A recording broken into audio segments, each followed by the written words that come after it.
آج ہمارے یہاں کتنے طریقے کے جھگڑے چل رہے ہیں، کہیں برادری کا جھگڑا ہے، کہیں زبان کا جھگڑا ہے، کہیں مذہب کا جھگڑا ہے، کہیں مسلک کا جھگڑا ہے۔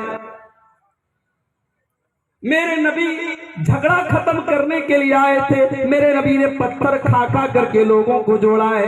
آج لوگ مرغا کھا کھا کر کے لوگوں کو توڑنے کی کوشش کر رہے ہیں، میرے نبی نے پتھر کھایا، لوگوں کو ملایا۔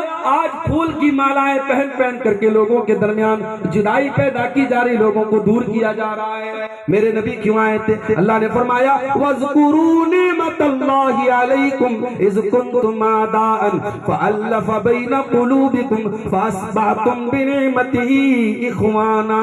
او لوگو، میری نعمتوں کو یاد کرو، میرے احسان کو یاد کرو۔ جب تمہیں ایک دوسرے کے دشمن تھے، ہم نے اپنے نبی کو بھیج کر کے تمہیں بھائی بھائی بنا دیا۔ اللہ کے نبی دشمنوں کو دوست بنانے آئے تھے، صلح کرا دیا۔ ایک بات بتاؤں آپ کو، اللہ کے نبی پوری زندگی جب تک آپ صحت کی حالت میں رہے، کبھی ایسا نہیں ہوا کہ مدینہ میں آپ رہے ہوں اور آپ کی جگہ نماز کسی اور نے پڑھا، کبھی ایسا نہیں ہوا۔ مگر ایک مرتبہ ایسا ہوا، آپ مدینہ کے اندر موجود ہیں، عصر کی نماز کا ٹائم ہے، اقامت کا ٹائم ہو چکا ہے، اذان ہو چکی ہے، اقامت کا ٹائم ہے۔ حضرت بلال تلاش کر رہے، اللہ کے نبی نظر نہیں آ رہے ہیں۔ اللہ کے نبی کے بعد اگر صحابہ کسی کو درجہ دیتے تھے، مقام دیتے تھے، حضرت ابوبکر صدیق کو دیا کرتے تھے۔ حضرت بلال نے کہا اے ابوبکر آپ چل کر کے نماز پڑھا دیجیے۔ حضرت ابوبکر آگے بڑھے، اللہ اکبر کہہ کر کے نماز پڑھانا شروع کیا۔ تھوڑی دیر کے بعد اللہ کے نبی مسجد میں آئے اور آپ سب میں شامل ہو گئے۔ صحابہ کرام محسوس کر لیتے اپنے نبی کی خوشبو سے کہ اللہ کے نبی تشریف لا چکے ہیں۔ اب صحابہ کرام کے لیے بڑی عجیب بات ہے کہ اللہ کے نبی آ چکے ہیں، اب ابوبکر نماز کیسے پڑھائیں گے؟ صحابہ تالی بجانے لگے، صحابہ کرام تالی بجانے لگے کہ ابوبکر جلدی سے اب پیچھے چلے آؤ، اللہ کے نبی آ چکے ہیں۔ جب بہت زیادہ تالی بجانے لگے، حضرت ابوبکر نے کنکھی سے دیکھا تو سب کے اندر اللہ کے پیارے نبی نظر آئے۔ اللہ کے پیارے نبی نے ہاتھ سے اشارہ کیا کہ ابوبکر تم کنٹینیو رکھو، تم نماز پڑھاتے رہو، لیکن ابوبکر صدیق نہیں رکے اور جلدی سے پیچھے چلے آئے، پیچھے سب میں چلے آئے۔ سب میں صحابہ نے جگہ بنا دی، پیچھے سب میں چلے آئے۔ اللہ کے نبی آگے بڑھے، آپ نے نماز پڑھائی، باقی نماز جب آپ نے سلام پھیرا، آپ نے لوگوں سے کہا کہ اے لوگوں، امام سے اگر کوئی غلطی ہو جائے تو عورتوں کو حکم ہے کہ وہ تالی بجائیں گی، وہ ہاتھ پر ہاتھ ماریں گی، مردوں کو حکم ہے وہ سبحان اللہ کہیں گے، تمہیں تالی نہیں بجانا ہے۔ اور اے ابوبکر، جب میں نے اشارہ کیا کہ تم نماز کنٹینیو رکھو، تم نماز پڑھاتے رہو، تو اے ابوبکر تم پیچھے کیوں چلے آئے؟ تو جانتے ہیں ابوبکر صدیق نے کیا جواب دیا؟ کہا اے اللہ کے نبی، ما کانا لابن ابی قحافہ یصلی بالناس، اے اللہ کے نبی ابو قحافہ کے بیٹے کی اتنی ہمت نہیں ہے، اے اللہ کے نبی ابو بکر کی اتنی ہمت نہیں ہے کہ اللہ کے نبی موجود ہو اور ابو بکر لوگوں کو نماز پڑھائے۔ جب تک نبی موجود ہے، ابو بکر اپنی حیثیت یہ نہیں سمجھتا کہ وہ لوگوں کو نماز پڑھائے۔ یہ اکلوتا واقعہ ہے اللہ کے نبی کی پوری سیرت کا کہ آپ مدینہ کے اندر تھے اور ابوبکر صدیق نماز پڑھانے کے لیے کھڑے ہوئے تھے اور آپ تندرستی کی حالت میں تھے۔ آپ کیوں ٹائم پر نماز کے ٹائم حاضر کیوں نہیں تھے؟ بخاری کے اندر اس کا جواب ملتا ہے، اللہ کے نبی دو قبیلوں کے درمیان صلح کرانے کے لیے گئے تھے، دو قبیلوں میں جھگڑا ہو گیا تھا، اللہ کے نبی اس جھگڑے کو چکانے کے لیے، اتنی اہمیت تھی میرے نبی کی نظر میں، دو قبیلوں کا جھگڑا چکانے کے لیے آپ گئے تھے اور وہاں دیر ہو گئی، عصر کی نماز کی اقامت کا ٹائم ہو گیا، اتنی دیر ہو گئی۔ اس سے اندازہ لگاؤ میرے بھائی، اسلام کی نظر میں صلح کرانے کی کتنی اہمیت ہے۔ جھوٹ بولنا کتنا بڑا پاپ ہے۔ اللہ کے نبی نے فرمایا مومن جھوٹا نہیں ہو سکتا، مومن کذاب نہیں ہو سکتا، اتنا بڑا پاپ ہے جھوٹ بولنا۔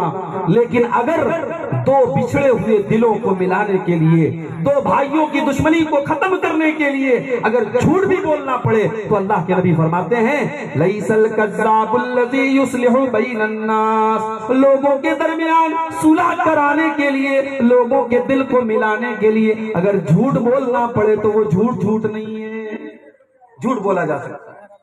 ضرورت پڑنے پر، یہ نہیں بلا وجہ نہیں، ضرورت اگر پڑنے پر دو لوگوں کے درمیان اگر میل ملاپ کرانے کے لیے جھوٹ بھی بولنا پڑے تو جھوٹ بھی بولا جا سکتا ہے۔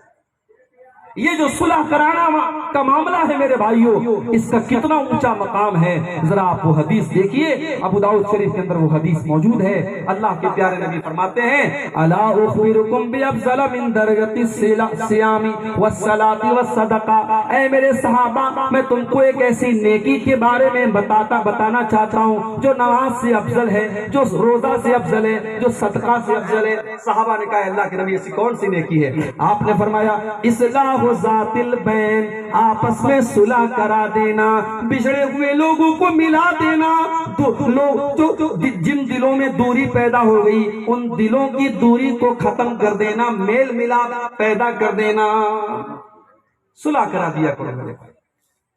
مسجد میں چار لوگ بیٹھ کر کے کنارے پھسر کریں جائز نہیں ہے، اللہ نے منع کیا ہے۔ اکیلے بیٹھ کر کے مسجد میں لوگ پھسر چپکے بات کریں، یہ اسلام کے اندر منع کیا ہے اللہ کے نبی نے۔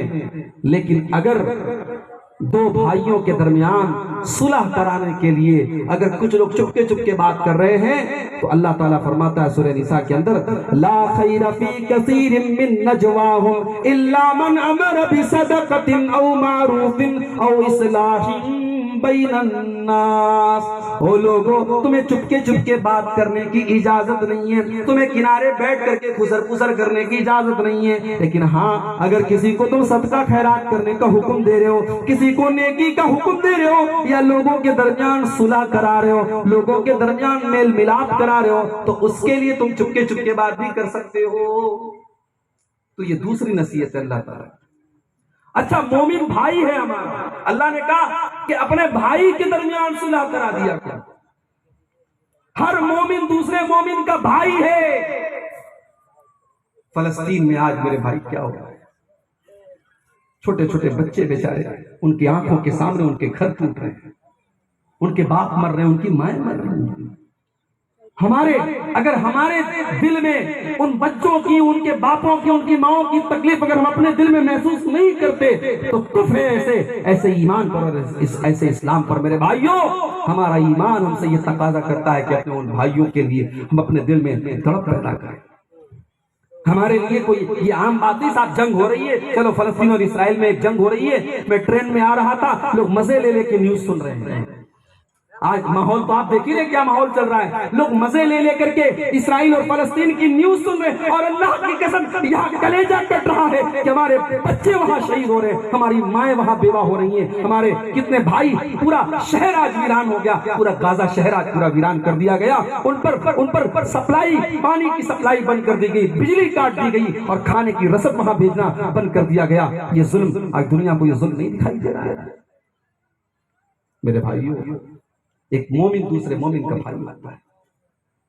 کبھی یہ نہ سوچو کہ یو پی کے اندر کچھ ہو رہا ہے تو صاحب ہم تو سیف ہیں، یو پی والا یہ نہ سمجھے بہار کے اندر کچھ ہو رہا ہے ہم تو سیف ہیں۔ پوری دنیا کا مومن، پوری دنیا کا مسلمان اپنے مسلمان بھائی کو بھائی سمجھے، اس کی تکلیف کو اپنی تکلیف سمجھے، اس کے درد کو اپنا درد سمجھے۔ اسی لیے اللہ کے نبی فرماتے ہیں المومن للمومن کالبنیان یشد بعضہ بعضا، ارے مسلمان تو مسلمان کے لیے ایک بلڈنگ کی طرح ہوتا ہے، ایک عمارت کی طرح ہوتا ہے۔ بلڈنگ کھڑی ہوتی ہے، اس میں پلرز ہوتے ہیں، اس میں اینٹیں ہوتی ہیں، اس میں سیمنٹ ہوتا ہے، اس میں چھڑ ہوتا ہے۔ بلڈنگ کا ہر میٹیریل دوسرے میٹیریل کو طاقت دیتا ہے، بلڈنگ کا ہر پارٹ دوسرے پارٹ کو طاقت دیتا ہے۔ اللہ کے نبی فرماتے ہیں مومن کے لیے بلڈنگ میٹیریل کی طرح ہے، جیسے بلڈنگ کا ہر پارٹ دوسرے پارٹ کو طاقت دیتا ہے، مومن کو طاقت پہنچاتا ہے۔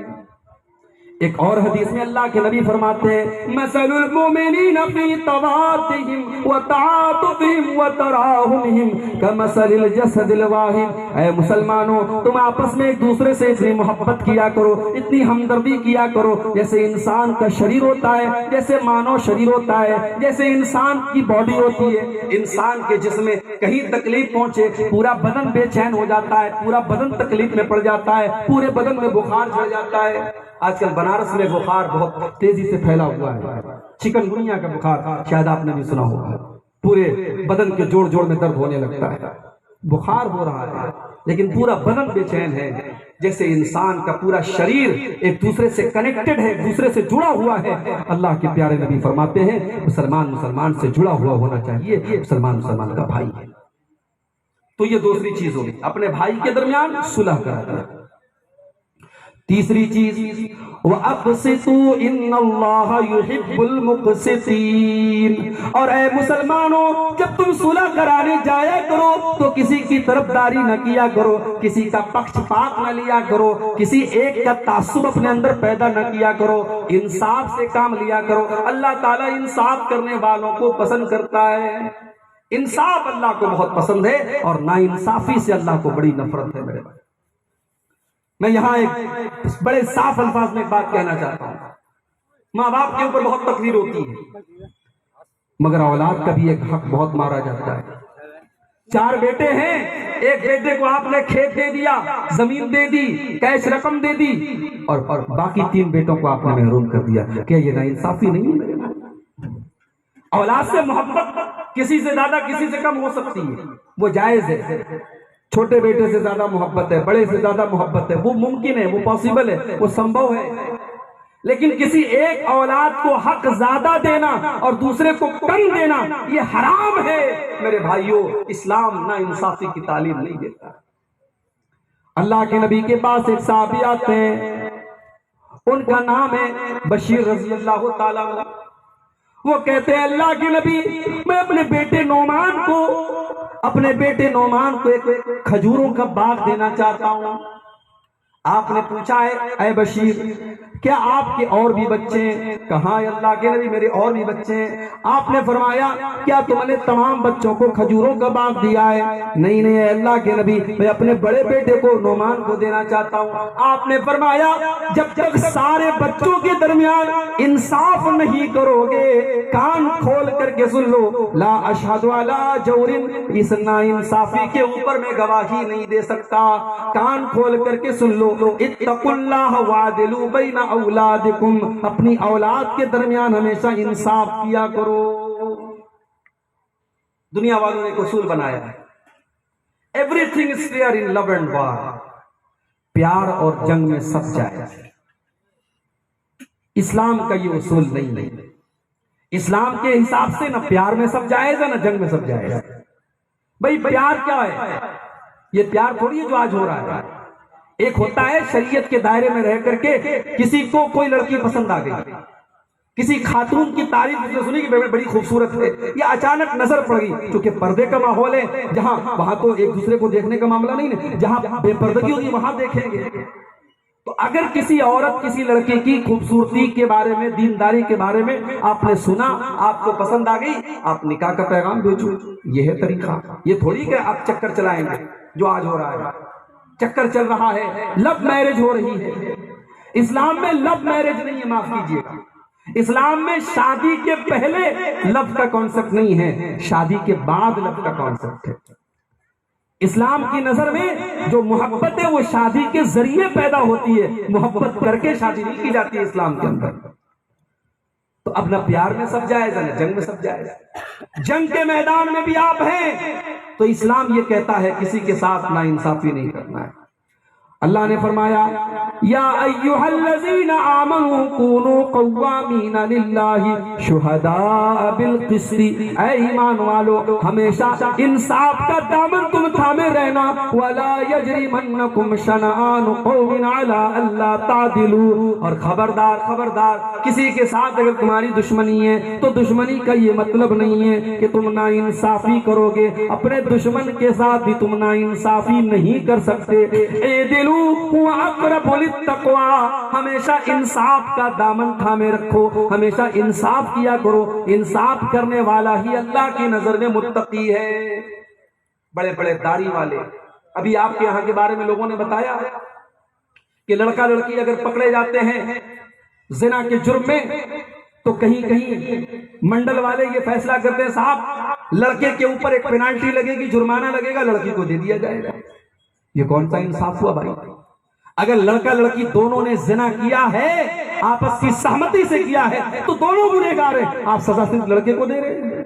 اور اس لڑکے سے آپ پینالٹی لے کر کے لڑکی کے اس کے گھر والوں کو دلا رہے ہیں، وہ آپ اس گناہ کو اور اس کو بڑھاوا دے رہے ہیں۔ اور میں نے یہاں تک سنا ہے کہیں کہیں باقاعدہ کچھ لڑکیوں نے پیشہ بنا لیا ہے، وہ لڑکوں کو اپنے عشق کے جال میں پھنساتی ہیں اور پھر اس طریقے سے جب معاملہ آتا ہے ان کو اچھا خاصا اماؤنٹ مل جاتا ہے، رقم مل جاتی ہے۔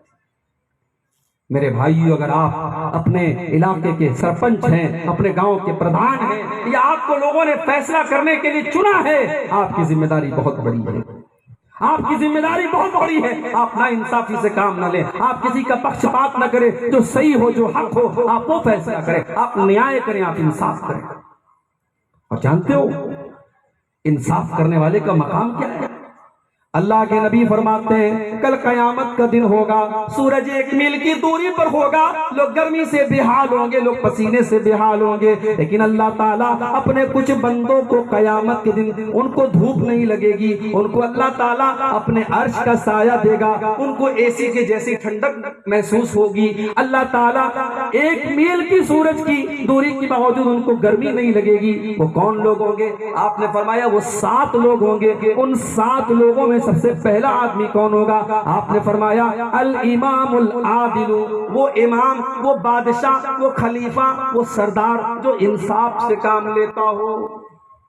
جس ملک کا حاکم، جس ملک کا بادشاہ، جس ملک کا حکمران اگر ظالم ہو جائے، نا انصافی پر اتر جائے، اس ملک کے اوپر میرے بھائیوں اللہ کی رحمتیں اور برکتیں نہیں اترتی ہیں۔ آج آپ دیکھ لو، جہاں جہاں آپ کو مصیبتیں اور پریشانیاں نظر آئیں، سمجھ جاؤ اس ملک کے اندر ظلم و ستم ہو رہا ہے، وہاں نا انصافی ہو رہی ہے، وہاں انصاف کا گلا گھونٹا جا رہا ہے۔ انصاف کی بڑی اہمیت اللہ کے نزدیک۔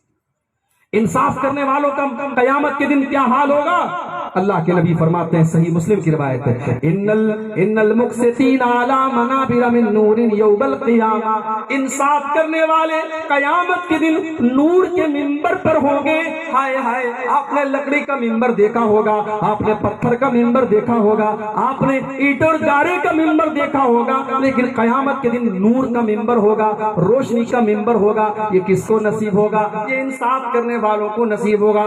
الذین یعدلون فی حکمہم واہلیہم وما ولوا، اللہ کے نبی آگے فرماتے ہیں انصاف کرنے والے وہ لوگ ہوتے ہیں جو اپنے فیصلے میں بھی انصاف کرتے ہیں، اپنے بچوں اور پریوار میں بھی انصاف کرتے ہیں، اور جو ذمہ داری ملے اپنی ذمہ داری کے ساتھ انصاف کرتے ہیں۔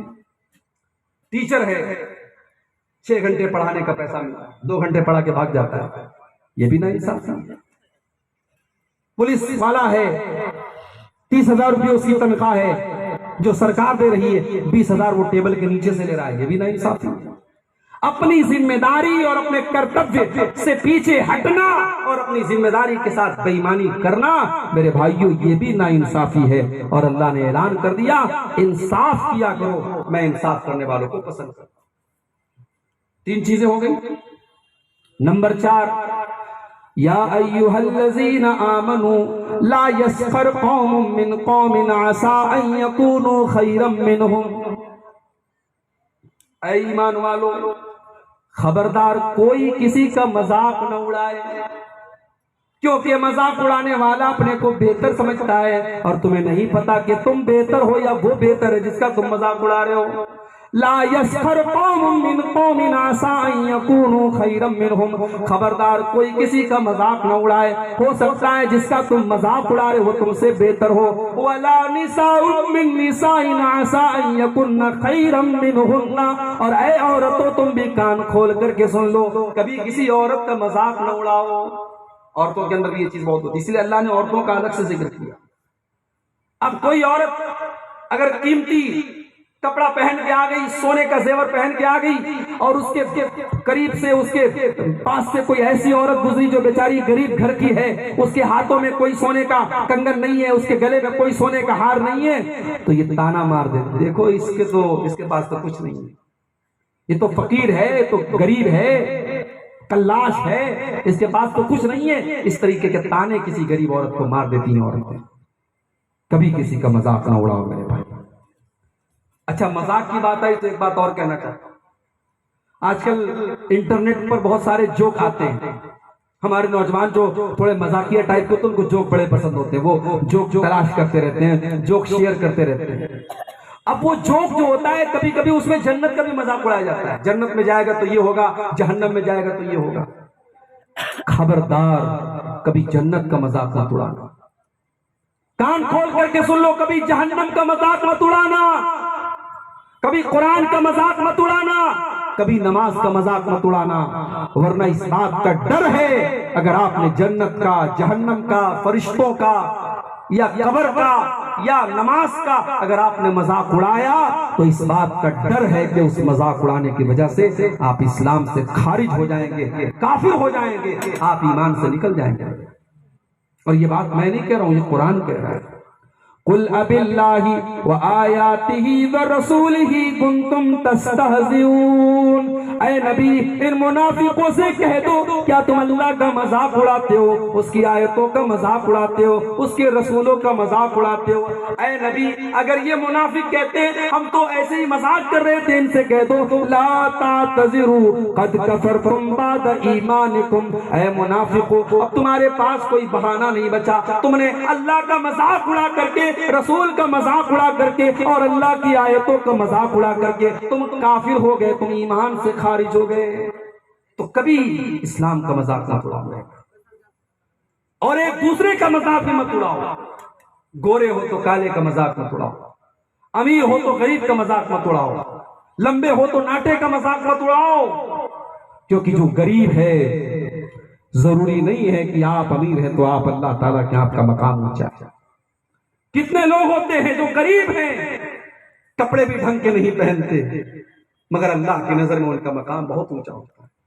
اللہ کے نبی فرماتے ہیں کم من اشعث اغبر مدفوع بالابواب، بہت سارے ایسے لوگ ہوتے ہیں جن کے بال بالکل میلے کچیلے ہوتے ہیں، کپڑے بالکل پھٹے پرانے ہوتے ہیں، اگر کسی کے دروازے پہ چلے جائیں تو لوگ دھکے دے کر کے نکال دیں، اتنے غریب ہوتے ہیں، اتنے فٹیچر ہوتے ہیں، لیکن اللہ کی نظر میں ان کا مقام اتنا اونچا ہوتا ہے۔ لو اقسم علی اللہ لا برہ، اگر اللہ کا نام لے کر، اللہ کی قسم کھا کر کے اگر کوئی بات کہہ دے تو اللہ ان کی قسم کو بیکار نہیں جانے دیتا، وہ اللہ کی قسم کھا کے کوئی بات اگر کہہ دے اللہ ان کی بات کو ضرور پوری فرماتا ہے۔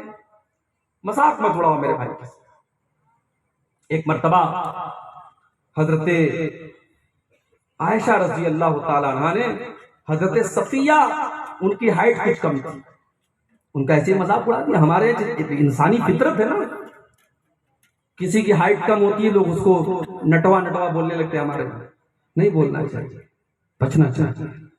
آپ نٹوا نٹوا کہہ رہے ہیں اس کا مطلب آپ کو اپنی لمبائی، اپنی ہائٹ پر غرور ہے، یہ پسند نہیں ہے اللہ تعالیٰ۔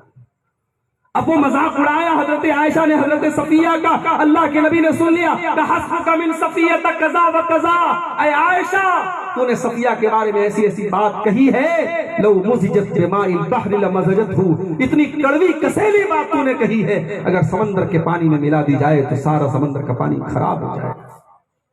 تو میرے بھائیوں اللہ کہہ رہا ہے خبردار کسی کا مذاق مت اڑاؤ۔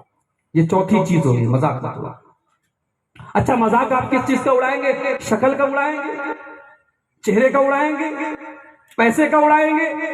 اللہ تعالیٰ نہ پیسہ دیکھتا ہے، نہ چہرہ دیکھتا ہے، نہ شکل دیکھتا ہے۔ اللہ کیا دیکھتا ہے؟ ان اللہ لا ينظر الى صورکم واجسامکم واموالکم، اللہ تعالیٰ تمہاری شکلوں کو نہیں دیکھتا، تمہارے جسموں کو نہیں دیکھتا، تمہارے مال کو نہیں دیکھتا، ولکن ينظر الى قلوبکم واعمالکم، اللہ تعالیٰ تو تمہارے دلوں کو دیکھتا ہے، تمہارے عمل کو دیکھتا ہے۔ اللہ تعالیٰ کے دل دیکھا جائے گا، اس کے عمل دیکھا جائے گا۔ تو یہ ہو گئی آپ کی چوتھی چیز کہ خبردار کوئی کسی کا مذاق نہ اڑائے۔ پانچویں چیز وَلَا تَلْمِزُوا أَنفُسَكُمْ، اور خبردار کسی کو تانے نہ مارا کرو، تانا نہ مارو، زبان سے اشارے سے کسی کو تانا مت مارو، یہ جہنمیوں کی نشانی ہے تانا مارنا۔ وَيْلٌ لِكُلِّ هُمَزَةٍ لُمَزَةٍ الَّذِي جَمَعَ مَالًا وَعَدَّدَهُ يَحْسَبُ أَنَّ مَالَهُ أَخْلَدَهُ، بربادی ہے، جہنم ہے تانا مارنے والے کے لیے، کسی کے اوپر الزام لگانے والے کے لیے، کسی کے اوپر تانا کرنے والے کے لیے۔ تو تانا مت مارو۔ اس کے بعد چھٹی چیز وَلَا تَنَابَزُوا بِالْأَلْقَابِ، اور کسی کو برے لقب سے یاد نہ کرو۔ کوئی پہلے شراب پیتا تھا، اب توبہ کر لیا، اب اس کو کہتے ہیں ارے یہ تو پیکڑ تھا، شراب پیتا تھا. نہیں، ایسا نہیں بولنا ہے. کوئی پہلے تمباکو کھاتا تھا، گٹکا کھاتا تھا، آج بیچارہ نیک ہو گیا، سدھر گیا. اب آپ کہہ رہے ارے یار چلو زیادہ بات مت بتاؤ، تم بہت گٹکا کھاتے تھے. اس طریقے سے کسی کی پچھلی زندگی کا نام لے کر کے اس کو تانا مارنا یہ صحیح نہیں ہے. ابو جہل بہت بڑا ظالم تھا، اس امت کا فرعون کہا اللہ کے نبی نے اس کو. ابو جہل کا بیٹا، نام نوٹ کر لو، بچہ پیدا ہو تو یہ نام رکھ دینا، الٹے سیدھے نام مت رکھا کرو. اکرما نام. ابو جہل کے بیٹے کا نام اکرما تھا اور وہ مسلمان ہو گئے، صحابی ہو گئے. ایک مرتبہ حضرت اکرما آتے ہیں، کچھ صحابہ ان کو دیکھ کر کے کہتے ہیں ارے یہ تو ابو جہل کا بیٹا ہے، اس امت کے فرعون کا بیٹا ہے. اللہ کے نبی کے کانوں میں یہ آواز پڑ گئی. آپ نے کہا خبردار خبردار، کیا تم نے قرآن کی یہ آیت نہیں پڑھی ہے وَلَا تَنَابَزُوا بِالْأَلْقَابِ، خبردار کسی کو برے لقب سے تم یاد نہ کرنا. ایک مرتبہ اللہ کے نبی گھر آئے، آپ کی بیوی صفیہ رو رہی تھی. آپ نے پوچھا صفیہ کیا بات ہے، کیوں رو رہی ہو؟ کہا اللہ کے نبی مجھے آپ کی دوسری بیویاں کہتی ہیں میں یہودی ہوں اور یہودی باپ کی بیٹی ہوں. اے اللہ کے نبی میں تو آپ کی بیوی ہوں، میں تو آپ کے اوپر ایمان لے آئی ہوں، اگر میرا باپ یہودی تھا اس میں میرا کیا قصور ہے؟ آپ کی بیویاں مجھے یہودی کہتی ہیں، یہودیوں کی اولاد کہتی ہیں. آپ نے ان کو تسلی دی. آپ نے کہا اے صفیہ ایسی کوئی بات نہیں ہے، تم تو حضرت ہارون کی بیٹی ہو، تم لوگوں سے کہہ دیا کرو میرے باپ تو ہارون ہے، میرے چچا تو موسیٰ ہے، میرے شوہر تو محمد رسول اللہ ہے، میری تو تین نبیوں سے رشتہ داری ہے، میرا باپ بھی نبی ہے، میرا چاچا بھی نبی ہے، میرا شوہر بھی نبی ہے. یہ مقام تو میری بیویوں میں کسی کو حاصل نہیں ہے جو مقام تم کو ملا ہے صفیہ. وَلَا تَنَابَزُوا بِالْأَلْقَابِ، خبردار کسی کو برے لقب سے یاد مت کیا. تو یہ ہو گئی آپ کی چھ.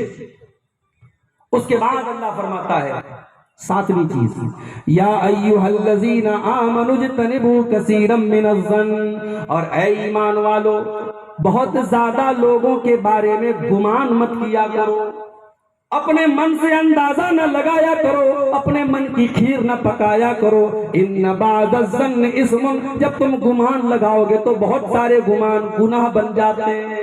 گمان مطلب بدگمانی مت کیا کرو، بدگمانی مت کیا کرو، اپنے من سے کسی کے بارے میں فیصلہ مت کیا کرو. میرے بھائی ایک صحابی اللہ کے نبی کے پاس آئے، کہا اللہ کے نبی میں گورا، میری بیوی بھی گوری، بچہ کالا پیدا ہو گیا.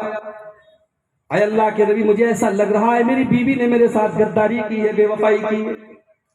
اپنی بیوی کے اوپر شک کر رہے ہیں، اپنی بیوی کے اوپر بدگمانی کر رہے ہیں. اب ذرا اللہ کے نبی کا جواب سنو. آپ نے پوچھا کیا تمہارے پاس اونٹ ہے؟ کہا اللہ کے نبی میرے پاس بہت اونٹ ہے. آپ نے فرمایا کس رنگ کے اونٹ ہے؟ کہا اللہ کے نبی سب سرخ رنگ کے، لال والے اونٹ ہیں، سرخ والے اونٹ ہیں. آپ نے پوچھا کیا تمہارے اونٹوں میں کوئی مٹیالے رنگ کا بھی ہے؟ کہا اللہ کے نبی کچھ مٹیالے رنگ کے بھی ہیں. آپ نے پوچھا یہ لال اونٹوں میں مٹیالے رنگ کے اونٹ کہاں سے آ گئے؟ کہا اللہ کے نبی ہو سکتا ہے ان اونٹوں کی نسل میں ان کے باپ دادا میں کوئی مٹیالہ رہا ہو اور کوئی رنگ کھینچ کر کے چلی آئی ہو اور بچہ اس کا مٹیالہ پیدا ہو گیا ہو. کہا ہے میرے پیارے صحابی اگر تمہارے لال اونٹوں میں مٹیالے رنگ کا اونٹ پیدا ہو سکتا ہے تو گورے لوگوں کے گھر میں کالا بچہ بھی پیدا ہو سکتا ہے. بدگمانی نہ کیا کرو، برا گمان نہ کیا کرو. بدگمانی زہر ہے. کتنے گھر تباہ ہو گئے. کوئی آتا ہے آپ کے پاس، کتنی نوکری تمہاری، کتنی تنخواہ ہے، سیلری کتنی ہے؟ ارے یار کیا بتاؤں 5000 روپیہ سیلری مل رہی. ارے یار 5000 میں کیسے گزارا ہو رہا ہے تمہارا؟ اب اس نے آپ کے دماغ میں بھڑکا دیا آپ کو نوکری کے خلاف.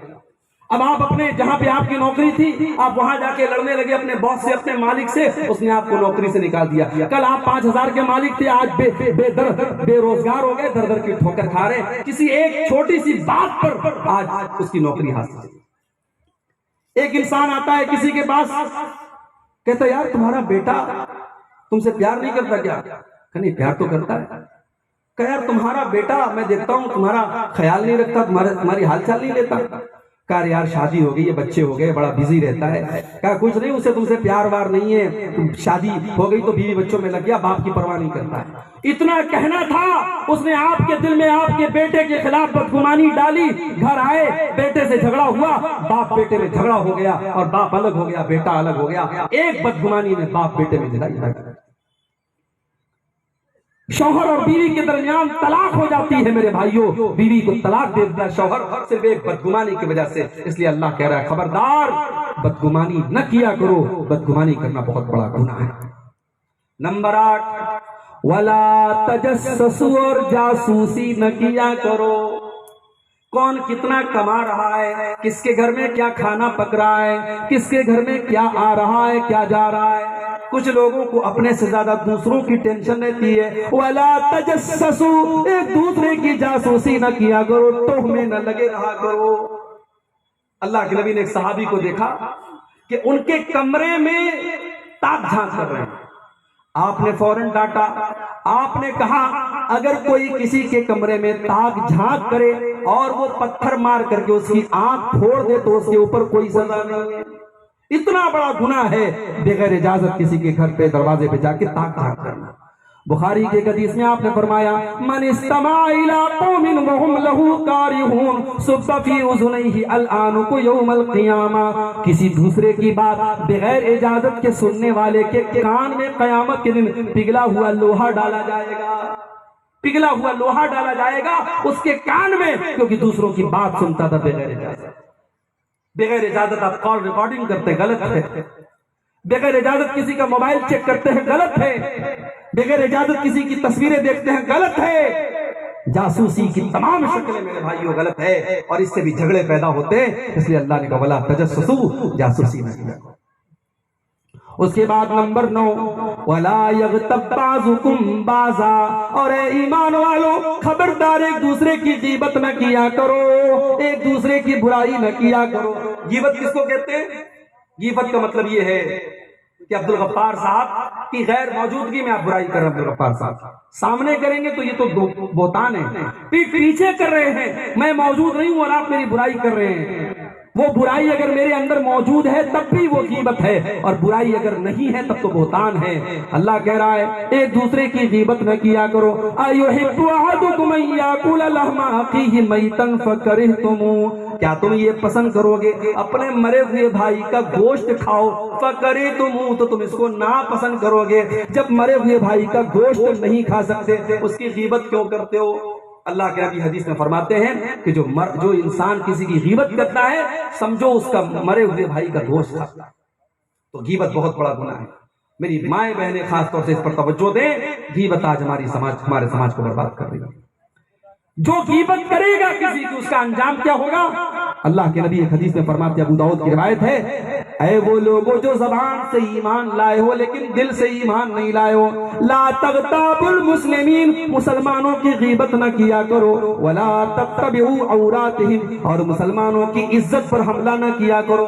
جو کسی مسلمان کی عزت کے پیچھے پڑے گا یفضحہ فی بیتہ، اللہ تعالیٰ اس کے گھر میں اس کو ذلیل کر دے گا، اس کو اپمانت کرے گا، اس کو انسلٹڈ کرے گا۔ اگر آپ کسی کی غیبت کریں گے کل کوئی آپ کی غیبت کرے گا، کسی کی عزت آپ اچھالیں گے کل کوئی آپ کی عزت اچھالے گا۔ تو غیبت مت کرو۔ اب یہ 9 چیزیں ہو گئی، ہمارے شیخ نور محمد خاطر صاحب بنگالی وقتہ بھی تشریف لا چکے ہیں۔ آخری چیز 10ویں چیز میں بیان کر کے بات کروں گا۔ یہ 10 چیزیں ہیں، آپ کو بھی میں دعوت دیتا ہوں، قرآن کھولیے 26واں پارہ سورہ حجرات آیت نمبر 6 سے لے کر کے 13 تک، اطمینان سے بیٹھ کر کے آپ یہ تقریر آپ نے سنی ہے، لیکن گھر جا کے آپ اطمینان سے ایک بار خود بھی اسٹڈی کر لیجئے اور دیکھیے کہ اس کے اندر جتنی چیزیں بیان ہوئی ہیں کہیں ایسا تو نہیں وہ چیز ہمارے اندر ہے۔ 10ویں چیز کیا ہے؟ برادری بات۔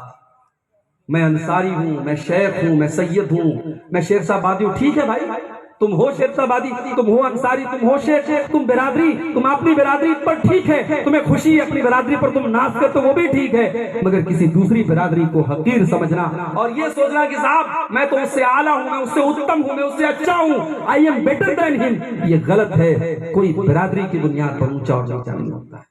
یا ایھا الناس انا خلقناکم من ذکر و انثی وجعلناکم شعوبا وقبائل لتعارفوا، اے لوگو تم سب ایک ماتا پتا کی، ایک آدم کی، ایک حوا کی اولاد ہو، تمہاری برادریاں ہم نے بنائی، تمہارے قبیلے ہم نے بنائے، لتعارفوا تاکہ پہچان بن جائے، یہ شیر صاحب آبادی ہے، یہ شیخ ہے، یہ انصاری ہے، یہ فلاں یہ فلاں ہے، یہ پہچان کے لیے بنایا تھا، یہ تکبر کرنے کے لیے، اہنکار کرنے کے لیے نہیں بنایا تھا۔